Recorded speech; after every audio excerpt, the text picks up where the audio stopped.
Again from Lincoln Financial Field, and the Eagles and the Cowboys are about to kick off. This is our second attempt at a pregame show with my buddy Casey McKay, and I am Dave Stevens here from the press box this time. It was a little crazy out in the field, a little bit of Wi-Fi interference and things like that, but it's great to join you again from here where you can see me a little better, and I got to bring in my buddy from Canada. Casey McKay is joining me, and Casey, it's a little warmer inside as we try to do this a second time, but it's great that you've joined me. And again, it's a game tonight that doesn't really mean a lot, but there's still some importance to it as far as for the Eagles proceeding, and of course the Cowboys want to come out and win them so they can do it. If they meet them a third time in the postseason, they can sweep the series. But Casey, how are you doing, and what's the weather like in Canada tonight?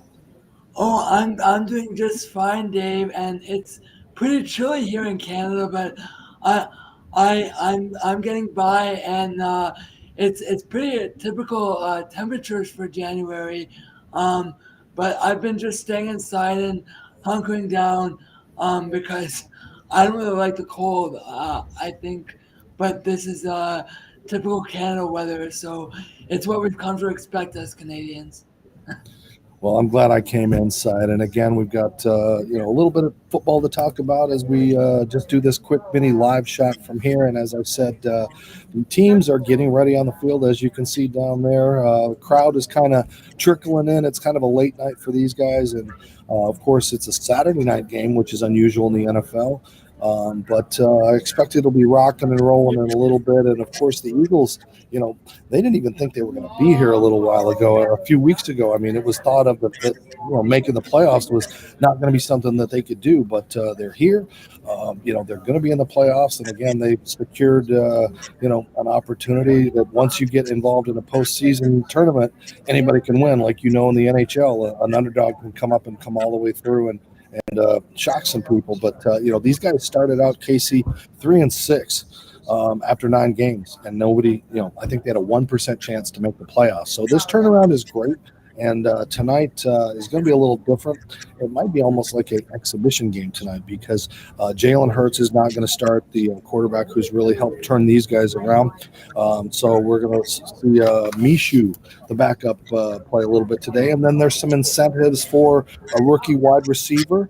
Devontae Smith is just a couple of receptions away from trying to get the rookie record for receptions in the season.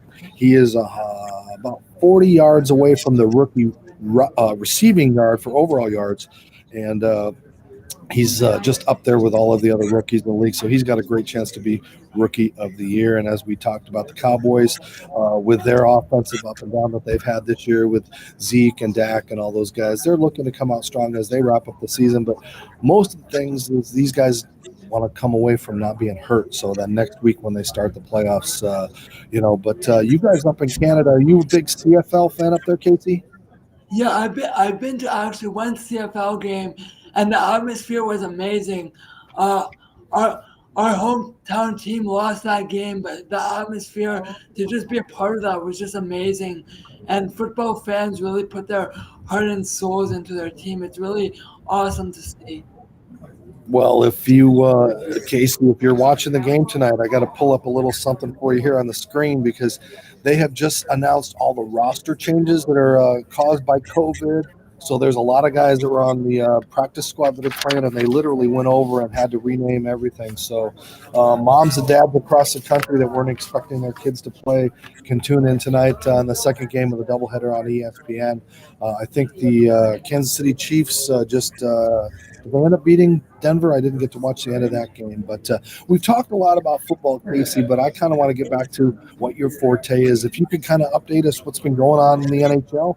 I know I watched a couple of rookies jumping on the Minnesota Wild, so we've seen a lot of COVID changes as well for rosters. But it's an exciting time, my friend.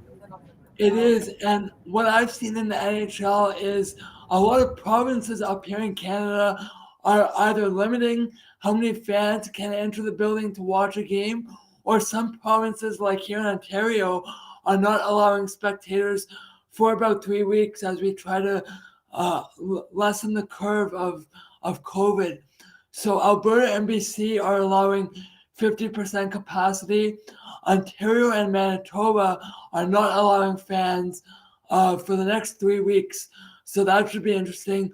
Originally, fans in Ontario were allowed to watch games, but no food or drink, which would have been interesting. But then the province quickly realized that that wasn't logistically possible, so they just said we're gonna go with no fans, and I think that's the right decision. As I said, we're trying to lessen the curve here, and I think if we allow no fans for a few weeks, uh, we might get through this quicker.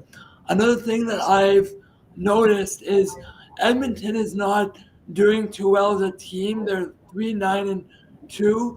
They've lost their last 11 games, but their two biggest players, Connor McDavid and Leon Draisaitl, are the two top players right now, and they're up for a Hart Trophy, which is really interesting, even though the team is not doing really well.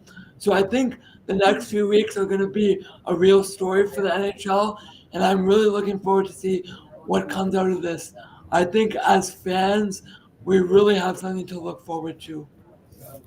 And there's some excitement in the league tonight as Fleury goes back to where he had a huge run for his career back in Vegas. I think he's in goal tonight for Chicago. So a lot of excitement, and I think I've seen Florida the last 4 or 5 games have averaged 5 goals a game, which is pretty unbelievable for that kind of an offense in this NHL. But as we wrap up this little NHL segment, any surprises as far as the last time we talked a month ago, as far as teams that have either disappointed or exploded?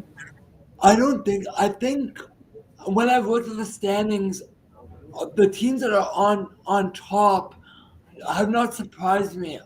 Like Minnesota's not on top anymore, like they were last time we chatted. But the teams that have taken their place and that are on top of the standings, I have nothing that surprises me in that front. I just think going forward, it's going to be a really interesting continuation of the season, and I'm really excited to see how the season finishes and who finishes on top.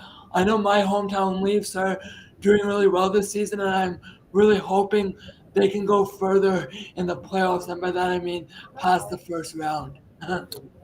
Well, it's been great to see, and again, it's also good to see parity. And they took a couple of weeks off to try to regroup from COVID and didn't play in the Olympics and plan that. So, hopefully they're refreshed and getting things ready. I know the NBA is going through the same thing, and obviously the NFL now with the guys that they're putting on the rosters tonight. So it's almost like an exhibition slash preseason game tonight that we are here live from Lincoln Financial's field, as you can see up here in the corner, where the Eagles and the Cowboys are about to kick things off. And my son, who's with me here tonight, this will be his second Eagles-Cowboys game because he flew earlier this year to watch the Cowboys play with a huge victory over the Eagles earlier this season when they met up the first time. And, of course, tonight, this doesn't mean a lot, but, of course, you want to have those bragging rights heading into the postseason. So you'll probably see these guys play a couple of plays, and then most of the other guys are going to be here just kind of going through the motions. But we should sit back and watch because the playoffs are here, and that's what most of the excitement is for the next couple of weeks. And, Casey, I'll be at the Super Bowl. You and I are going to be doing some stuff from the Super Bowl in Los Angeles, and I know the league just announced they might move it to Texas, but I hope they don't. We are at this peak at this point. But some excitement. Kansas City Chiefs have started playing well. Hopefully Tom Brady can figure out what's going on with that offense. And you saw Antonio Brown storm off the field in a weird way this week. And a lot of back and forth with the texts and things with Bruce Arians and that kind of stuff. And so it's been a crazy end of the season for football. I know John Madden passing. You did your homework and caught up on what John Madden is like. And, what were your thoughts as you saw when you were looking into John Madden's career or anything that you want to ask? Yeah, so I just want to know from you, Dave, is there a particular story you'd like to share with us about John Madden?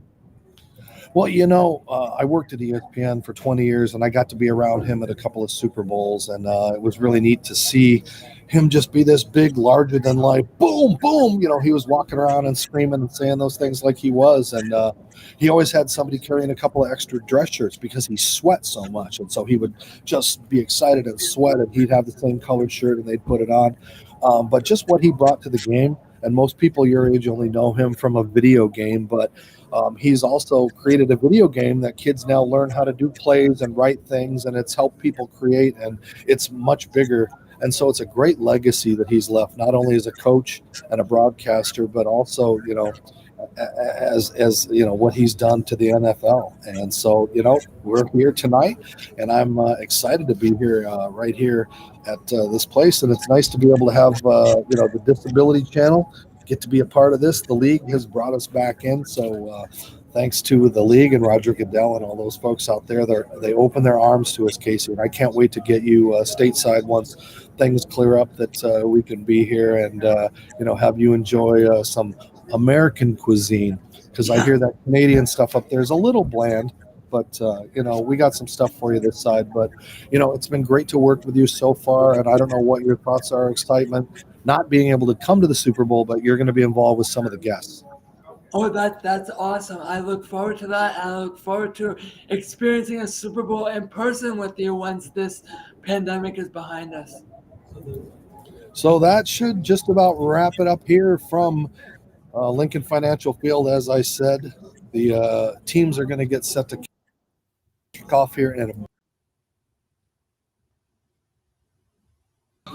we do not have those entities, so I can't show you highlights while it's going on, but that's our view from the press box. It's a lot warmer, as you mentioned, Casey, than it was when it was 18 degrees, but I think with the wind chill, it's really, really cold.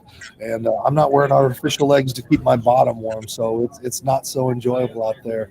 But final thoughts as we wrap, Casey, as far as what we are doing with press box.